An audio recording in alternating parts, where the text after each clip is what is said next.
My wife, Charlotte Price, was only interested in my family's connections and resources. She married me, even though I was mute. I knew she was disgusted by me. Funny thing is, the feeling was mutual. I despised her and her entire family. I might not have a voice, but every single day, I'd stand right in front of them and tear them to shreds in my mind. What I didn't know back then was that she could hear every word. It wasn't until I got my test results back from the doctor. I thought to myself, bitterly, I guess only the good die young. Charlotte, you win. I'm going to die before you. And in that moment, for the first time, I saw a flicker of genuine panic on her perpetually composed face. When I was born mute, my parents worried themselves sick over who I'd marry. But we were the Walkers of Walker Industries. The family fortune meant I'd never have a shortage of suitors. I'd always imagined I'd find someone kind and gentle to spend my life with. I never expected my family to arrange a match with Charlotte Price, the eldest daughter of the Price family. I remember when I heard the news, I gestured so frantically I nearly threw my shoulder out. Charlotte and I were sworn enemies. Besides, she had a long-term boyfriend, her childhood sweetheart. What was I, some kind of villain wedging himself between them? All I wanted was a quiet life. I had no interest in being dragged into their drama. But I was mute. No one cared what I thought. And just like that, with the blessing of our families, Charlotte and I were married. At the reception, I stood beside her with a face like thunder. She, at least, wasn't pretending to be happy either. The two of us stood there, stone-faced, accepting congratulations from our guests. That is, until Liam Carter showed up. A hint of a smile finally broke through the ice on Charlotte's face. Fucking disgusting. Dressed like he's the groom. Anyone who didn't know better would think it was his wedding day. I see that internally, cursing him out. Suddenly, Charlotte turned to me, her eyes flashing a warning. I had no idea what was happening. I gave her a questioning look. She shot me another glare, her voice low and laced with anger. Show some respect. That was a laugh. I was mute. What could I have possibly said? I kept right on cursing Liam in my head, throwing Charlotte in for good measure. On the outside, I feigned serene ignorance, signing to her. What is it? What happened? Charlotte's face darkened. Ethan, she said, her words clipped and precise. Are you insulting us in your head? Holy shit, can this woman read minds? I glanced at her out of the corner of my eye. Is this a scene out of a novel? She can actually read my mind? My mind was racing, but my expression remained one of pure confusion. I dare you, I thought, challenging her. I double dare you to announce what I'm thinking in front of all these people. Confident she wouldn't make a scene, I let loose, internally savaging her, Liam, and the entire Price family. Ethan, the truth always comes out. Charlotte snapped, then turned on her heel and dragged Liam off to make the rounds with some business moguls. Watching them, you'd never guess it was my wedding day and not theirs. Two in the reception finally wound down. The way Liam clung to Charlotte was pathetic. He might as well have had it tattooed on his forehead. Charlotte's parents were at the door, seeing guests off.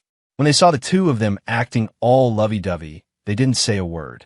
In fact, her mom just smiled and gently steered me away. Ethan, they haven't seen each other in a while. Let's give them a moment to catch up. We can wait in the car. I nodded with a polite smile. Inside my head, like mother, like daughter. A shameless daughter comes from a shameless mother. Charlotte's expression went rigid. I noticed her face fall, but I just assumed she was annoyed that I was walking too slowly. The whole mind-reading thing still seemed too insane to be real. As I waved goodbye to her, I threw in a silent jab at her father for good measure. And the idiot's father is an idiot, too. Charlotte flinched. Her mom and I waited in the car for over half an hour before Charlotte and her dad finally sauntered over. Mom, Ethan and I are going back to our place, she announced. Oh, her mom looked surprised and was about to ask more, but a look from her husband silenced her. She recovered quickly, a knowing smirk spreading across her face. Okay, you two go on home. The second I was out of their car, it sped off. Charlotte just stood there on the curb, making no move toward our new home. I looked at her, puzzled. It's not just Liam you have a problem with, she stated, her voice flat. You have a problem with my parents, too? How did she know every single person I was cursing out in my head? My look of confusion deepened, but Charlotte didn't explain her ability. She just gave me a cold warning. Don't you dare give Liam a hard time. He was heartbroken when I broke up with him. How heartbroken? He probably cried for all of 2 minutes before telling her, with deep sincerity, "Even if you marry someone else, I'll wait for you forever." Liam had shown up to my wedding dress to the nines and had even posted on his Instagram story, wearing a suit, standing in the same room as you. Does that count as being your groom? That post was now pinned to the top of his profile. It was a blazing testament to his love for Charlotte and the ultimate humiliation for me. Based on that alone, wouldn't I be justified in giving him a hard time? But here was Charlotte, warning me on his behalf. I let out a cold laugh in my mind and let it rip. If you two were so in love, why don't you have the guts to ask me for a divorce? If it wasn't for my mom, I never would have married you. You, of all people, have a nerve to look down on me for being mute. You're a dumbass. You might have a voice, but it's not like you ever say anything worth hearing. Ethan. Charlotte, unable to take it anymore, bit out my name. The sudden shout startled me out of my internal tirade.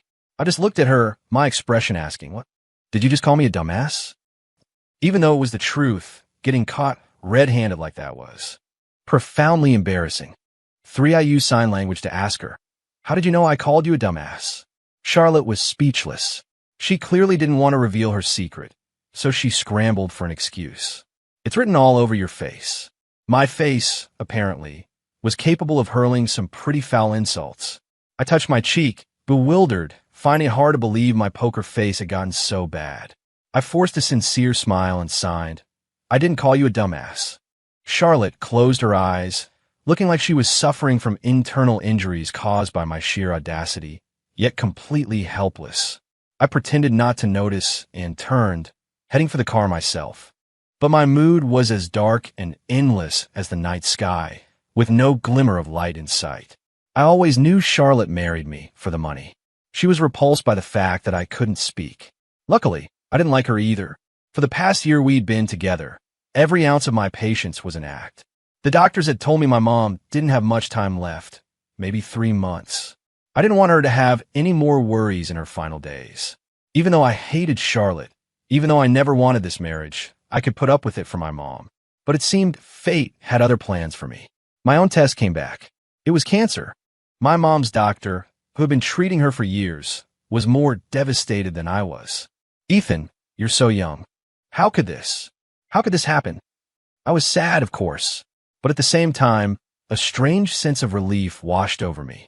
If I died too, I could be with my mom again. That sounded pretty good. For I stayed at the hospital that night. Late, a call came through from an unknown number. It was one of Charlotte's friends. "Ethan, it's Sophie. Charlotte's really drunk. Can you come pick her up?" Someone in the background hissed, "Are you an idiot? He's mute. He can't talk. How is he supposed to answer you?" "Oh, right," Sophie said, her tone tinged with embarrassment. "Sorry about that, Ethan. Can you just shoot me a text if you can come get her?" My first instinct was to ignore it, but maybe because I knew I was dying, all the desires I had suppressed for so long suddenly came rushing to the surface. I wanted to divorce Charlotte as soon as possible. She'd probably agree. But now there was a mandatory 1-month cooling-off period. A month wasn't long, but to me, it was priceless. I wanted to be completely free of Charlotte before I died. That way, I wouldn't have to be a ghost in the Walker family crypt. So I went. I picked Charlotte up and brought her home. She was so drunk, she just collapsed onto the sofa. Usually, at times like this, I would have gone to the kitchen to get her some water and aspirin. I'd help her change and get her into bed.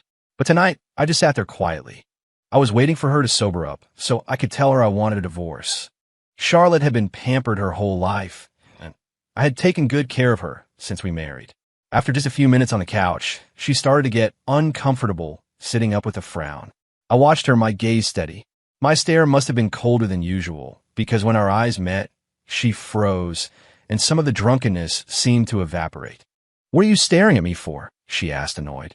I signed to her, "Let's get a divorce." Charlotte didn't understand. In the year we'd lived together, she had made little effort to get to know me. She couldn't comprehend any but the simplest, most common signs. She had never bothered to learn. A cold smirk formed in my mind. Communicating with an idiot is exhausting. Charlotte's face tightened. I pulled out my phone and typed out the words for her. Still hazy from the alcohol, Charlotte stared at the screen, confused. A divorce. Who's getting a divorce? I pointed at her, then at myself. This time she got it, but she couldn't believe it. That I, a mute, would dare to ask her for a divorce. She laughed, a harsh, humorless sound. You don't actually think that if you divorce me, there will be a line of women waiting to be your next wife, do you? I shook my head, but my gaze remained firm. This only made her angrier. Fine. You want a divorce, I agree. But all the terms of our original agreement stand.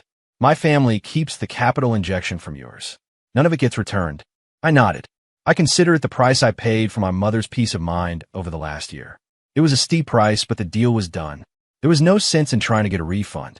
Charlotte was utterly baffled by my easy agreement. Her speech slowed. Ethan, why the sudden change? Why do you want a divorce now? That was the question she should have asked first. If she had even an ounce of affection for me. But because she didn't love me, her first reaction was anger, followed only later by curiosity. I didn't answer, just gave her a small, empty smile. As I stood to leave, she grabbed my wrist. Why do you suddenly need this divorce? She repeated, her grip tight. The financial loss would be huge for her family, and I was offering no reason. She was used to being the center of everyone's universe. She couldn't accept being dumped by a mute. But if she just thought about it for a second, she should have been thrilled. With a divorce, she could be with Liam openly and without shame. A wedding, a proper title, everything Liam wanted, she could finally give him. It was perfect for them. I remember when the Walker family first approached the Prices about our marriage. I had briefly considered trying to make a real life with Charlotte. Even without love, a peaceful, respectful coexistence would have been enough. Outsiders only saw our family's immense wealth now. They didn't know that after my father died, my mother and I were nearly destroyed by our rivals. My mom constantly worried no one would want me, and that I would be mistreated in a marriage. So she gave everything to help the Price family, to support Charlotte, all in the hope that my married life would be a little bit happier. But on my own wedding day, I was thoroughly humiliated. I had tried talking to Charlotte about it, asking if she could get Liam to take down that pinned Instagram post. Her response was dismissive. What other people post is their business. Who are you to tell them what to do? And what I do or don't do is my freedom. Don't try to control me. It was in that moment that I realized someone like Charlotte wasn't even capable of a civil, respectful marriage with me. After that, I never bothered her about anything again. But in her eyes, my very existence was a constraint on her freedom. Thank God that constraint was about to be removed. Charlotte, I'm dying. You're finally free. As the thought crossed my mind, her hand on my wrist suddenly went limp. Her eyes were wide with shock, but I didn't know she'd heard me. I was just relieved she had stopped demanding a reason for the divorce, saving me the trouble of explaining. She didn't love me, didn't care about me. Why would she care if I lived or died? Saying more would just be pathetic. I turned and walked away, heading up the stairs to the bedroom. With every step, a sigh echoed in my mind. Such a beautiful face. If she had a decent personality to match, she'd be unstoppable. Liam can't love her that much either. Otherwise, how could he let her carry the shame of cheating on her husband? I guess they deserve each other. At least after ruining me, they won't go on to ruin anyone else. It's just, what a shame, to have walked this earth and never known what it felt like to be loved. If I had met someone better, maybe I could have experienced it just once. Charlotte didn't deserve it. After I went to bed, Charlotte left to meet up with her friend, Sophie. Sophie had known her forever and could tell something was wrong just by looking at her. Charlotte smelled heavily of alcohol, and her clothes were a mess. Fight with Ethan? Sophie asked. Charlotte shot her a glare. She was annoyed that Sophie was right, and also annoyed that she was wrong. Asking for a divorce was a lot more serious than a fight. And Ethan was sick. It seemed serious. Charlotte grabbed the glass in front of her and downed it in one go. But instead of the familiar burn of alcohol, she tasted only fragrant tea. She'd forgotten they were drinking tea, not cocktails. When did you quit drinking? Charlotte asked. It wasn't sudden. It's been 2 years, Sophie said. But 2 years ago, when you quit, it was sudden. Sophie didn't answer. Charlotte pressed on. If I remember correctly, you quit because of Noah, right? Did he really have that much of an impact on you? Sophie gave her a look.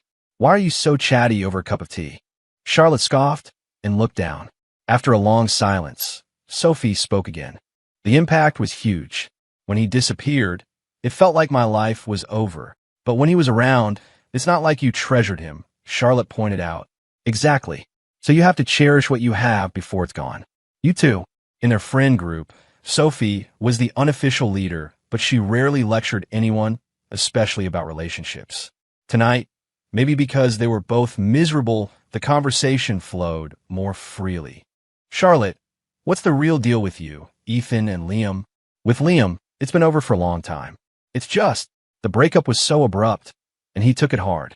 I feel guilty, like I owe him something. And Ethan, Charlotte paused, unable to find the right words. It was Sophie who guessed. You used him? Grew on you over time? Something like that, Charlotte admitted. It was only after Ethan had asked for a divorce that she'd belatedly realized how terrifying a force of habit could be. In that split second, the image of coming home to an empty apartment flashed through her mind, filling her with a strange sense of dread. Since you're over your ex, Sophie advised, don't hurt the person who's with you now. Why are you suddenly so full of advice? Because I lost him. Listen to me, Sophie said seriously. Be good to Ethan, or you will regret it. Charlotte sneered. Regret it? My ass. Sophie just laughed coldly. I hope you can keep that attitude forever. The next morning, I woke up and Charlotte was gone. I sent her a text. Where are you? No reply. A little while later, I heard a noise at the front door. I figured it was Charlotte, back to go to the courthouse. We had agreed on the divorce last night, after all. But when I opened the door, it wasn't Charlotte. It was Liam. He'd never been friendly to me. With Charlotte gone, his contempt was undisguised. We need to talk. He smirked. Oh, right. I forgot. You're mute. He was just like Charlotte, blessed with the ability to speak, but incapable of saying anything humane. But I was curious what he wanted to talk about, and on what authority. I stepped aside, gesturing for him to come in. Liam raised an eyebrow in surprise, then walked in and sat on the couch. I grabbed a pen and paper to communicate with him. A guest is here, he said condescendingly. Aren't you going to get me a glass of water? He was no guest of mine. If I actually loved Charlotte, he'd be the enemy. I smiled and wrote, just say what you have to say. Don't waste my time. Liam sneered. What? You think marrying Charlotte means you're set for life?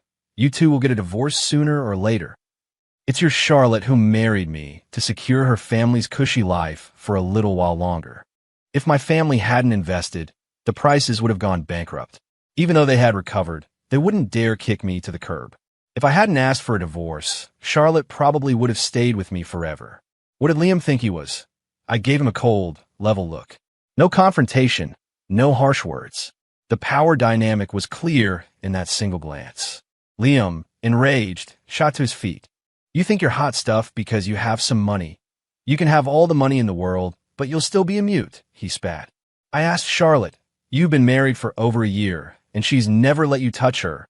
Even if you don't get a divorce, you'll never have children. Your father's dead, your mother's dying, and when you die, everything you have will be. Slap. The sharp crack of my hand across his face echoed through the living room. Liam staggered back and fell onto the sofa. He clutched his face, stunned, unable to get up for a long moment. I had hit him hard. My own palm was stinging, but he had brought up my parents. He wanted Charlotte. He could have her, but bringing my family into it, talking about death, he deserved it. When Liam finally recovered, he started screaming curses at me. He wanted to hit back, but just then we heard a key in the door. He knew Charlotte was home. It was time for his master performance of victimhood. Charlotte didn't disappoint him. The moment she walked in and saw the red handprint on his face, she whirled on me. Ethan, what did you do? Here we go again. I lost count of how many times this scene had played out. Sometimes I felt like I was just a prop in their illicit affair, a tool to make it more exciting for them. But today I was done playing. I turned, picked up my phone, unlocked it, and hit play on a recording. It was a compilation of every time Liam and I had been alone together. All his taunts, his insults, his verbal abuse. The vile words, punctuated by his sneering laughter, flowed smoothly from my phone speaker. Liam froze. Charlotte froze. Before the recording was even finished, Liam snapped out of it and lunged for my phone. Liam. Charlotte's voice was like ice, her fury tightly controlled.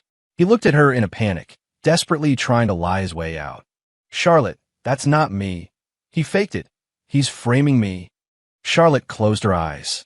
Get out. Charlotte, get out. Don't make me say it a third time. Liam bit his lip, fat tears rolling down his cheeks. He was a truly gifted actor. If he ever went into show business, he could probably win an Oscar. After Liam left, Charlotte saw my cold expression and for once spoke softly. Ethan, we need to talk. She used the exact same words as Liam. I hated it even more. I let out a small, cold laugh and wrote on the notepad. There's nothing to talk about except the divorce. I went to the hospital this morning to see your mom. In over a year of marriage, this was the first time she had gone to see my mother alone. And it was right after I'd asked for a divorce. I wasn't surprised. I was disgusted. I agreed to all your terms. Why are you bothering my mom? Your mom doesn't know you're sick, does she? How did she know I was sick? I shot to my feet, my carefully constructed composure shattering. Charlotte met my gaze, her eyes fixed on mine. You don't need to write anymore, she said, each word deliberate. I can hear what you're thinking. This wasn't just shocking. It was reality-altering. No wonder she confronted me every time I'd cursed her, her parents, or Liam. She had heard every single word, loud and clear. Since when? When did this start? 6 months ago. The night you came back from the hospital. That was the night my mother's condition took a sudden turn for the worse. The doctor said there was one more experimental treatment they could try, but the chances of success were low. After my mom fell asleep that night, I sat by her bed until 2 in the morning. The caregiver, who had already gone home, suddenly returned to the hospital. She took my hand and said, Ethan, I was worried about you. A stranger, someone paid to do a job, had climbed out of her warm bed in the middle of the night simply because she was worried about me. And Charlotte? That night, she was out getting wasted. With Liam. He'd even posted about their wild night on his Instagram. They were celebrating. I was in agony, unable to even cry out loud. I never would have guessed that was the night Charlotte developed her ability. When I got home at 4 in the morning, she had just arrived herself. I remember she mumbled something about my sour expression. I was so distraught at the time, I assumed she was complaining that I hadn't been there to take care of her drunk ass. Only now did I learn the truth. She had seen how terrible I looked and had asked me what was wrong. I had ignored her, but in that instant, she heard my thoughts. Why did my mom have to get sick? Charlotte is such a terrible person. She should be the one who's sick. She's the one who should die. Charlotte fell silent. At first, she said she couldn't believe she was hearing my thoughts. But as it happened again and again, she slowly got used to it. And my thoughts were almost always the opposite of my actions. I'd be smiling on the outside, but internally, I was a volcano of rage. 8 out of 10 thoughts were curses aimed at her. The other 2 were reserved for her parents and Liam. I always thought you were just a petty person, she confessed. I thought you couldn't stand that Liam and I were still friends after we broke up, so you were always secretly cursing him. I had no idea he was saying those things to you, too. He'd said much worse, and much more often. But neither she nor Liam had ever imagined I'd be recording him. I'd recorded every single time. I hadn't planned on using it to expose him. It was just an insurance policy, something to have in case things got ugly. But Liam had practically gift-wrapped the opportunity. It would have been a waste not to take it. I stared at her coldly and asked with my thoughts, so now you know? What next? Charlotte bit her lip, hesitating.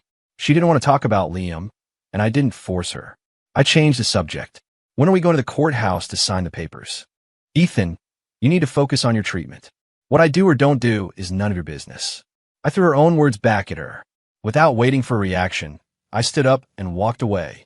Ethan, where are you going? She called after me. None of your business, you dumbass. Charlotte was left speechless. I went to the hospital. The caregiver saw me and greeted me with a smile. Ms. Price was here this morning. I nodded. Seeing I wasn't surprised, she asked softly, Are you too? Doing better now. I shook my head and pulled out my phone, typing, Weary, getting a divorce. The caregiver gasped and squeezed my hand. Was it her idea? No, it was mine. I was the one leaving Charlotte. Even if the world saw her as beautiful and brilliant, she didn't love me, didn't care for me.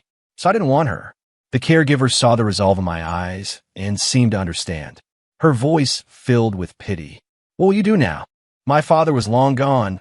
My mother was about to leave me, and I was gravely ill myself. All the money in the world couldn't buy me a single person who truly cared.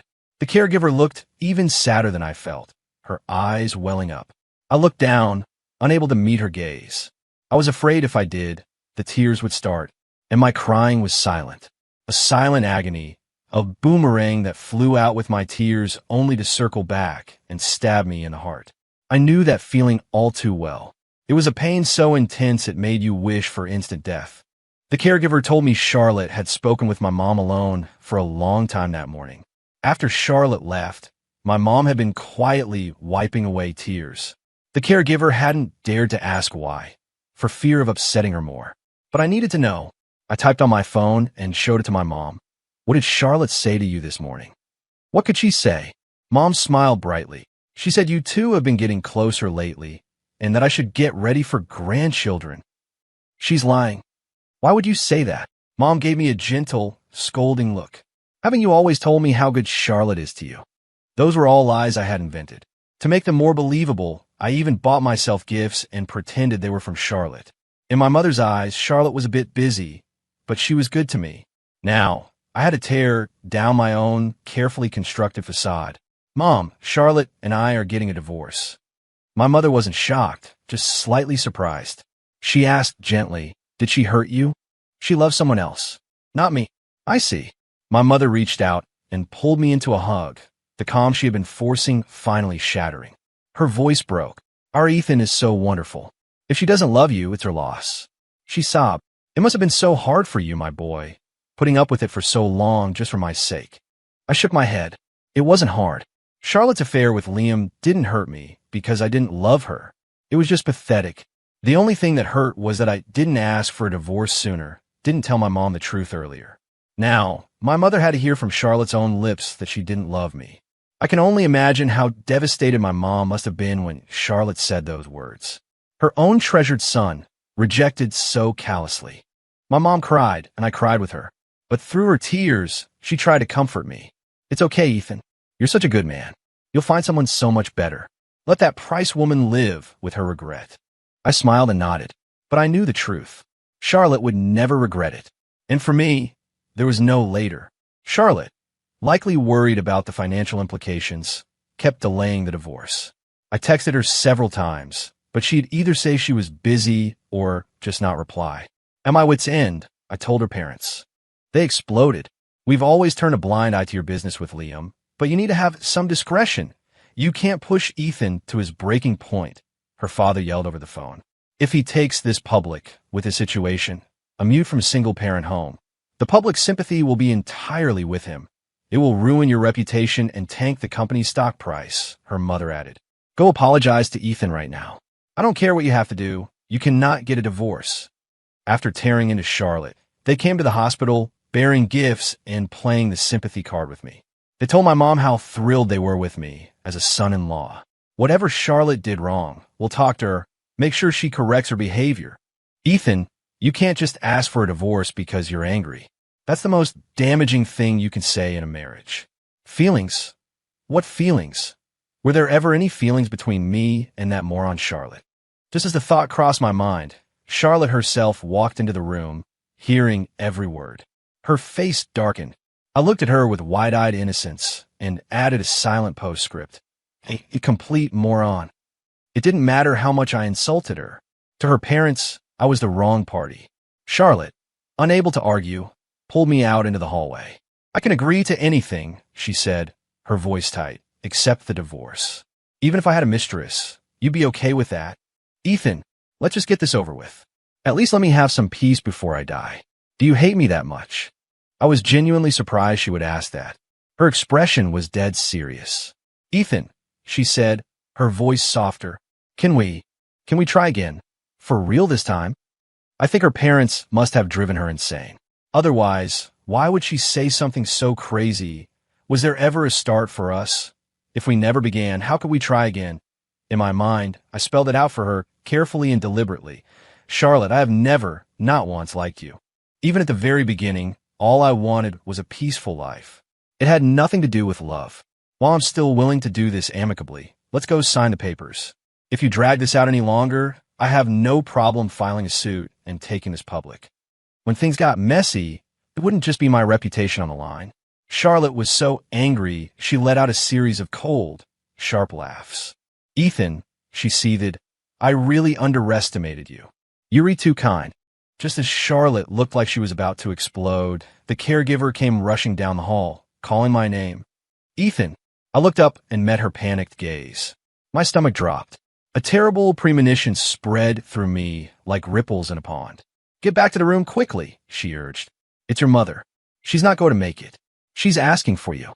A thunderclap seemed to go off in my head, leaving only a deafening buzz. The caregiver had to practically drag me down the hall and back to the room. Doctors and nurses were crowded around the bed. Charlotte's parents looked anxious. Her mother even tried to comfort me. Ethan, don't worry. We'll find the best doctors. We'll save your mom. She couldn't be saved. Our family had enough money to buy any drug, hire any specialist. But we couldn't buy life.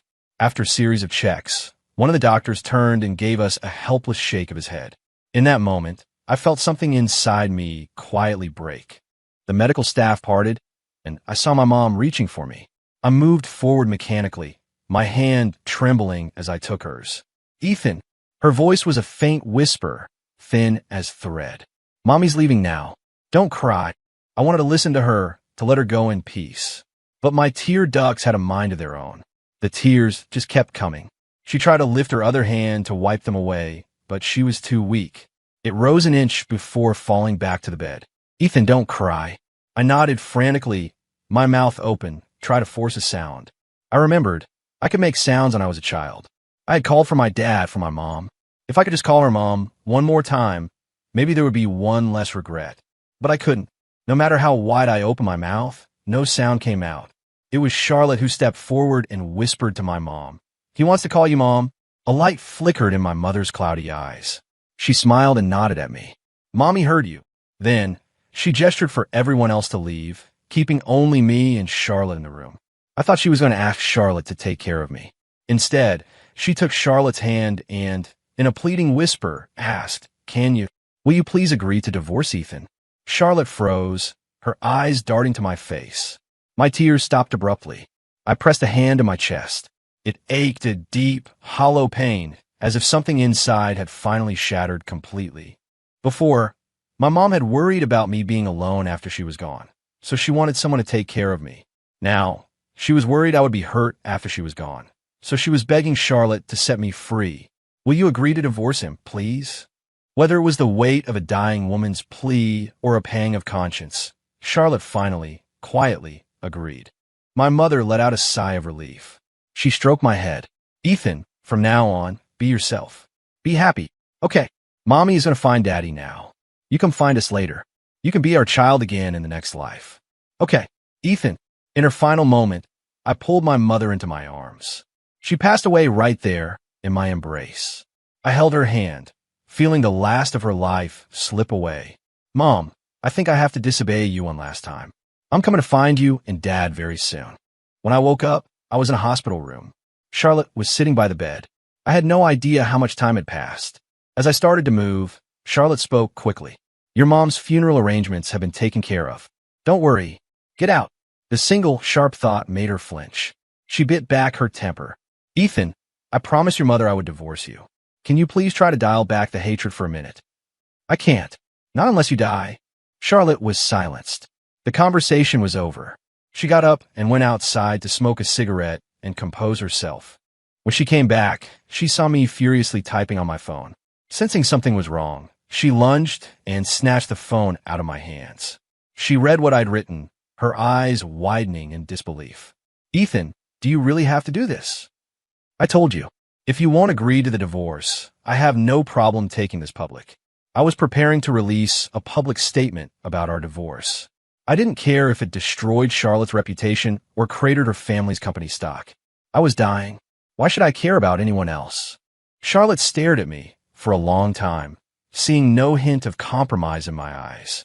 Finally, with a sigh of utter defeat, she said, Ethan, I already told your mother I would divorce you. Don't you dare mention my mother. If you hadn't gone to the hospital and told her you didn't love me, the shock wouldn't have killed her so quickly. Charlotte looked stunned. I never said that, she explained. I didn't say that. I went to the hospital to find out about your condition. Since I was there, I figured I would see your mom. I didn't say anything like that. My mother was just too smart. She had pieced it together from Charlotte's words and actions. It was my fault, Charlotte apologized. I should have talked to you first. If she had, we could have gotten our story straight. My mom wouldn't have been able to pry the truth out of her. My heart was full of resentment, but thinking it over, I realized all the blame lay with me. If I had just admitted I didn't like Charlotte from the start, if I hadn't swallowed my pride on my wedding day. So many what-ifs. I was so tired. 16. The Price family had wanted a grand funeral for my mother. I insisted on a simple, private service. After she was buried, I moved back to my own house. Tabloid reporters followed Charlotte, photographing her several times standing outside my building, never going in. Rumors started to fly that our families had a falling out and a divorce was imminent. The speculation caused the Price Corporation's stock to dip. Charlotte's parents came to see me, begging me to move back in with her. Ethan, you have to consider our position too. Honestly, Charlotte has done nothing to wrong you. If her company collapses, what good does that do you? All this drama you're causing. Mom, Charlotte rushed in, cutting her mother off. You and Dad should go home. Her parents stood their ground, their faces cold and stubborn. Charlotte glanced at me. I sat perfectly still, not moving a muscle. My mind was silent. There were no thoughts. A flicker of fear crossed her face. She came over to me. Ethan, she asked softly, how about I take you out for a walk? Since moving back, I hadn't left the house in over 2 weeks. I was the only person in this massive, empty building. I couldn't speak. There was no one to speak to me. I was letting myself sink into the silent world, deeper and deeper. 17. Ignoring her parents, Charlotte took me outside. Once we were in the car, she asked, is there anywhere you want to go? I looked at the sunlight outside, so bright and fierce. The blood in my veins, which had felt all but frozen, seemed to stir. I answered with my thoughts. I want to go to the mall. Charlotte nodded. She knew I wasn't in the mood for shopping, but she did as I asked. I bought a well-tailored suit. Charlotte slowly began to understand. I wanted to look my best when I went to see my parents. We arrived at the cemetery just as the sun was setting. The brilliant colors of the twilight sky cast a golden glow on the headstones. I stood before their graves and did a slow turn. I asked in my mind, Mom, Dad, do I look nice today? Do I look like I did at my birthday party when I was little? You were both there, and I was wearing a little tuxedo. If I come to you like this, you'll recognize me, right? Being alive by myself is so tiring. I miss you so much. Charlotte stood right behind me, hearing every word. I didn't care. At this point, nothing mattered anymore. But Charlotte refused to accept that. She stepped forward and wrapped her arms around me from behind. Her voice was hoarse, as if she were fighting back powerful emotions. Ethan, the hospital called. They found a match. A perfect match. You just need the transplant surgery, and you can live a long, healthy life. There's no need. But you said you didn't want to be a ghost tied to my family, right? I had the hospital schedule the surgery for a month from now. We can go to the courthouse first, get the divorce papers. By the time you're out of surgery, you'll have the certificate in hand. You'll be free. It was a tempting offer.